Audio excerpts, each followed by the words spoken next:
से हमेशा परम गति की ही मांग करनी चाहिए, ना कि छोटी छोटी वस्तुओं की मांग करनी चाहिए। तो नमस्ते, मैं पवन यादव रामपुरा झज्जर से इसी के बारे में जानेंगे कि गुरु से क्या मांग करनी चाहिए।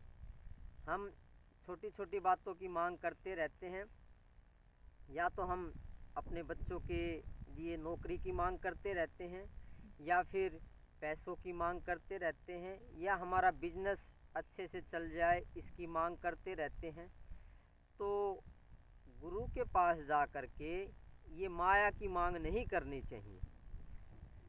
गुरु के पास जा कर के परम गति को प्राप्त हो, हमें पूर्ण ज्ञान की प्राप्ति हो, हमें भगवत्ता की प्राप्ति हो, इसी की मांग करनी चाहिए, निर्वाण की प्राप्ति हो। तो इसको काफ़ी नामों से जानते हैं। तो देखिए कि ये काम तो हमने सदियों पहले भी कर चुके हैं। पहले पिछले जन्मों में आपके कोई दूसरे बच्चे थे, आपने उनके लिए नौकरी मांगी थी, उनके लिए पैसा मांगा था, या अपने लिए धन दौलत मांगी थी। तो ये काम तो हम सदियों से करते आ रहे हैं।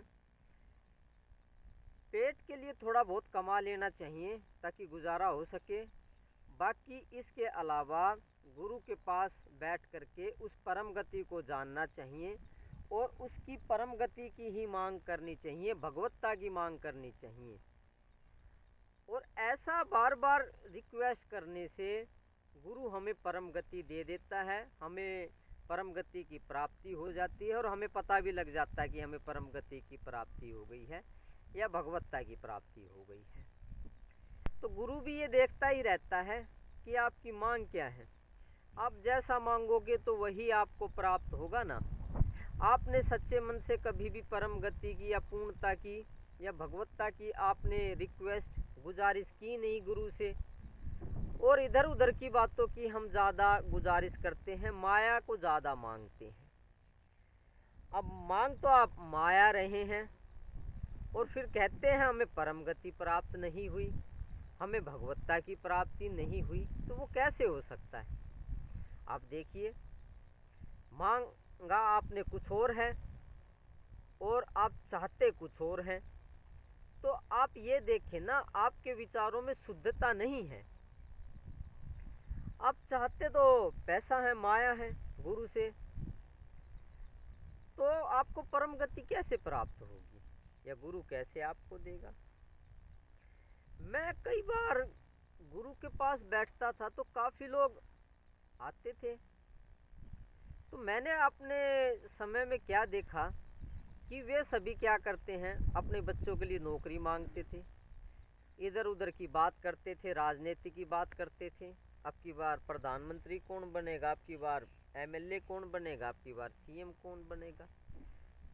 गुरु के पास बैठ करके इधर उधर की बातें नहीं करनी चाहिए, राजनीति की बात नहीं करनी चाहिए, घर परिवार की बात नहीं करनी चाहिए। ज़्यादातर लोग घर परिवार की बातें करते हुए आपको दिखाई देंगे कि हमारा लड़का ऐसा है, अच्छा है, बुरा है, हमारे लड़की, दामाद, बटेऊ, भाईचारा, संबंधी हमारे अच्छे हैं, बुरे हैं, उनका जिक्र करते हुए आपको दिखाई देंगे। लेकिन कोई भी परम गति मांगते हुए आपको दिखाई नहीं देता, परम गति के बारे में पूछता हुआ दिखाई नहीं देता। अब मेरे ही जो गुरु भाई थे, वे गुरु के पास बैठ कर के ऐसी ही बातें करते थे और ऐसी ही मांग रखते थे, या तो पैसे की मांग रखते थे कि हमारा बिजनेस चल जाए। लेकिन मैंने उनको परम गति का जिक्र करते हुए, डिस्कशन करते हुए कभी दिखाई, कभी सुनाई, कभी मैंने उनको नहीं देखा। और मैंने कभी भी गुरु के सामने घर परिवार की, रिश्तेदारों की बातें, दुख सुख की बातें हम कभी नहीं करते थे, और ना हम कभी राजनीतिक की बात करते थे, सिर्फ परम गति की बात करते थे और परम गति की ही मांग हम करते थे। और मैं अपने गुरु से भी कहता था कि ये सभी आपके पास आते हैं, परम गति तो कोई मांगता नहीं है, ये तो इधर उधर की बातें करते रहते हैं घर परिवार की, और आप भी इनके साथ घर परिवार की बातें करते रहते हैं। तो वो कहते थे कि जो जैसा मांग रहा है उसको वो चीज़ मिल जाएगी, उनको परम गति चाहिए ही नहीं। अभी इतनी उनका दिमाग में शुद्धि आई नहीं है, अभी दिमाग उनका इतना विकसित डेवलप हुआ नहीं है कि वो परम गति की मांग कर लें। तो देखिए, दिमाग को थोड़ा विकसित कीजिए, दिमाग को थोड़ा ऊपर उठाइए, अपनी सोच को थोड़ा ऊपर उठाइए। और ये छोटी छोटी चीज़ों के लिए आपने पहले भी बहुत बार मांग कर चुके हैं, दूसरे गुरुओं से कर चुके हैं, और उनसे कुछ फ़ायदा हुआ नहीं, कोई बड़ी चीज़ हासिल हुई नहीं। तो इन छोटी छोटी चीज़ों को त्याग करके ये ना मांगे, इन छोटे विचारों को अलग रख के ये राजनीति की बात गुरु से ना करें, घर परिवार के दुख सुख की बात ना करें, नौकरी ना मांगे, पैसा ना मांगे, माया ना मांगे, परम गति की मांग करें। तो आपका दिमाग विकसित है, तो आप समझदार हैं, तो हम समझदार हैं। बाकी हम समझदार नहीं हैं, क्योंकि परम गति बहुत बड़ी वस्तु कह लो, या गति कह लो, या पदवी कह लो, कुछ भी कह लो, ये काफ़ी बड़ी हो जाती है। इसलिए बड़ी चीज़ों को ही मांगो, बड़ी पदवी को ही मांगो।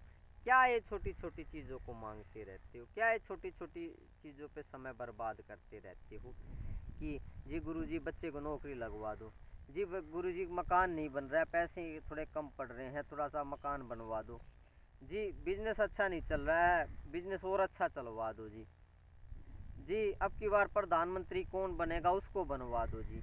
ये क्या बातें करते रहते हैं, छोटी छोटी बातें, बच्चों वाली सी मांग करते हैं, बच्चों वाली सी बातें करते हैं। गुरु के सामने परम गति के लिए कोई भी डिस्कशन नहीं करते हैं, बातें नहीं करते हैं। तो गुरु के सामने छोटे बच्चे ना बनो, ऊंचाई पे उठो और परम गति को जानने की कोशिश करो, और कैसे परम गति प्राप्त हो, और परम गति होती क्या है, भगवत्ता होती क्या है, भगवान क्या होते हैं, उसकी प्राप्ति कैसे हो, उन्हीं के लिए गुजारिश करो और उसी चीज़ को समझने की कोशिश करो।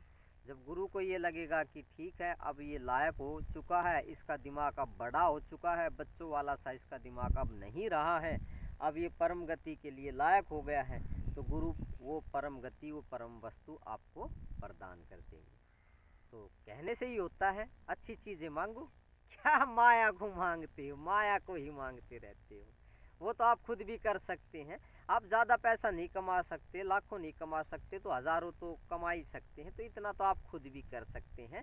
तो गुरु का सहारा ना ले छोटी छोटी चीज़ों के लिए। धन्यवाद आज के लिए, एक शुद्ध विचार को जानने के लिए और एक अशुद्धि को दिमाग से निकालने के लिए। और आज हमने क्या जाना, परम गति की मांग करें गुरु से, इधर उधर की बातें, माया की बातें ना करें। धन्यवाद, कल फिर बात करेंगे किसी शुद्ध विचार पे। देखते रहिए पानुबोझ चैनल, हो सकता है किसी समस्या का समाधान आपको इन वीडियोज़ में जो मैं बना रहा हूँ इनमें मिल जाए, और मिल भी सकते हैं। धन्यवाद।